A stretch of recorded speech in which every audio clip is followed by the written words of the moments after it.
ছোট্ট একটি গ্রাম থেকে আমি মুনমুন প্রতিদিনের মতন আজকেও একটা ভিডিও নিয়ে চলে এসেছি তোমাদের জন্য। খুবই ছোট্ট ভিডিও, আশা করছি তোমাদের সবার ভালো লাগবে। ব্লগার মুনমুন চ্যানেলে তোমাদের প্রত্যেককে অনেক অনেক স্বাগতম জানাই।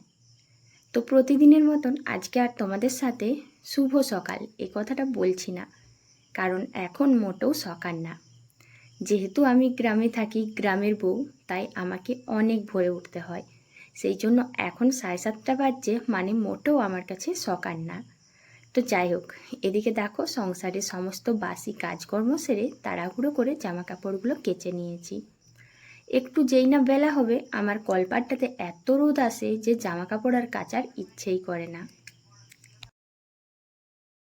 তো প্রিয় বন্ধুরা, যে বা যারা আমার ভিডিওটা দেখছো যে প্রান্ত থেকে, আশা করছি তোমরা সবাই ভালো আছো আর আমিও খুব ভালো আছি। তাই তো তোমাদের সাথে এই আজকের ব্লগটা নিয়ে হাজির হয়েছি। তো ভিডিও শুরুর আগেই সমস্ত গুরুজনদের জানাই প্রণাম, ছোট্ট ছোট্ট ভাই বোনদের জানাই অনেক অনেক ভালোবাসা। তোমরা সদা সর্বদা এইভাবে পাশে আছো বলেই হয়তো আমি সোশ্যাল মিডিয়াতে এগিয়ে যেতে পারছি। সত্যি বলতে গ্রামের একজন গৃহবধূ সংসার জীবন সামলে সোশ্যাল মিডিয়ায় কাজ করা অতটাও সহজ ছিল না। কিন্তু হ্যাঁ, আমার এই ধৈর্য পরিশ্রমের সাথে সাথে তোমরা আমার বন্ধুরা অনেকটাই পাশে আছো, তাই হয়তো আরও অনেকটাই আমার সুবিধে হয়েছে এই চলার পথে এগিয়ে যেতে।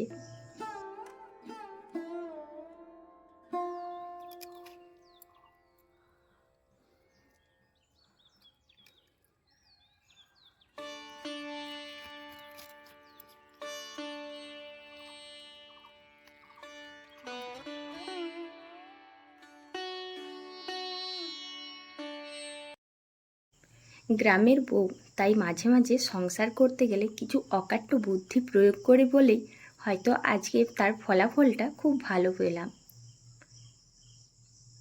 তো দেখো, এদিকে না মাছটা কেটে করে ভালো করে নুন হলুদ মাখিয়ে নিচ্ছি। এই গরমকালের দিনে আমরা যদি মাছ জিনিসটাকে অনেকক্ষণ রেখে দিই দেখবে নষ্ট হয়ে যায়। তাই এই গরমকালের দিনে মাছ যদি বাড়িতে আসে সবার প্রথমে সব কাজ ছেড়ে অবশ্যই আগে মাছটাকে কেটে ভালো করে নুন হলুদ মাখিয়ে নিতে হবে। আর হ্যাঁ, ভাজাটাও কিন্তু খুব তাড়াতাড়ি করতে হবে। তারপর তরকারিটা যত আগে করি বা পরে করি। তো যাই হোক, মাছটা দেখলাম খুব একটা যে একেবারেই নরম হবে তা না, আর এখন অতটাও বেশি বেলা হয়নি, তাই নুন হলুদ মাখিয়ে বাকি বাসি কাজগুলো সেরে নিচ্ছি। আমরা যখনই কোনো একটা কাজ করি সেই কাজের সাথে না সেই লেজুর, যেটাকে ন্যাজ বলা হয়, ঠিক সেই রকম অনেক কাজ তার সাথে চিটে থাকে। দেখো মাছটা কেটেছি, কিন্তু কলপাটটাতে আঁশে ভর্তি ছিল, তাই ভালো করে কলপাটটা ধুয়ে নিয়েছি। আর এখন এই যে বটিটাও ভালো করে মেজে নিচ্ছি। এই বটিটা যদি রেখে দিতাম তাহলে দেখতে বেশ আঁশ গন্ধ আর সবজি কাটতেও অস্বস্তি হতো। এখন স্নান করে খাওয়া দাওয়া করে চলে এসেছি সোজা বাগানে। আর আমাদের এই যে কলা বাগানটা দেখছো, এই জায়গাটায় রয়েছে সিঙ্গাপুরি কলার গাছ। ওই যে বললাম, মাঝে মাঝে সংসার করতে গেলে গৃহিণীদের কিছু অকাট্য বুদ্ধি প্রয়োগ করতে হয়। হ্যাঁ, অকাট্য কেন বললাম বলো তো বন্ধুরা? আসলে এই ছোটোখাটো বুদ্ধিগুলো না আমরা কখনোই শিখে আসি না, পরিস্থিতির ওপর নির্ভর করে আমাদেরকে করতে হয়, যেগুলো অন্যদের কাছে অকাট্যই মনে হয়। কিন্তু এই অকাট্য বুদ্ধিগুলো প্রয়োগ করি বলেই হয়তো তার ফলাফলটা অনেক সময় ভালোই আসে। আর তার কারণ হচ্ছে এই কলা গাছ। তো দেখো, কলা গাছগুলো না ঝড়ে এদিক ওদিক অনেকগুলোই পড়ে গেছে। আর এই কলা গাছটায় একটা কাঁদি পড়েছে, কিন্তু আমাদের এখানে এত হনুমানের উপদ্রব যে কি বলবো। এত বড় কলা কাঁদি থেকে একটাও কলা পাবো না। এর আগে একদিন এরকম হয়েছিল, পুরো কলা কাঁদিটাই খেয়ে নিয়েছে। তাই যাতে পুরোটা না হনুমান খেয়ে নেয়, হনুমানের হাত থেকে বাঁচার জন্য একটা বুদ্ধি খাটিয়েছিলাম। হনুমানের হাত থেকে বাঁচার জন্য আমি প্রত্যেকটা কলার কাঁদিতে একটা করে বস্তা চাপা দিয়েছিলাম। আর তবে সেই কলার কাঁদি, যে কলাগুলো একদমই পুষ্ট হয়ে গেছে সেইগুলো।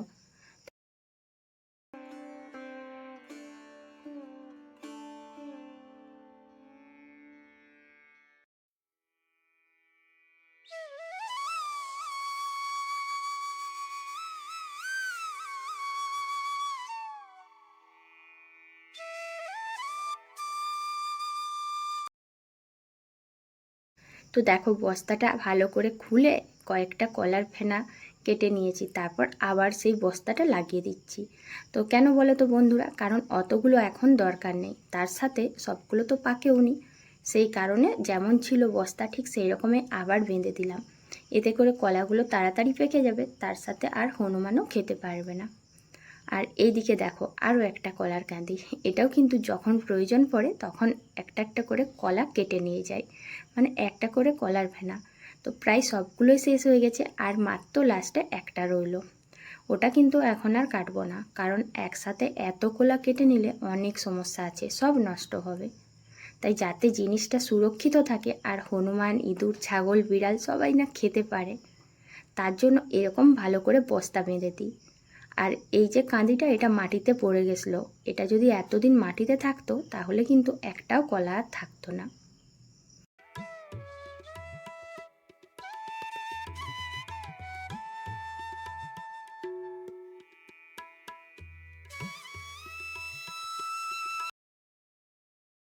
এতগুলো কলার ফেনা তো কেটে নিয়েছি, কিন্তু এগুলো নিয়ে যাব কি করে, আর ঝুড়িও আনিনি।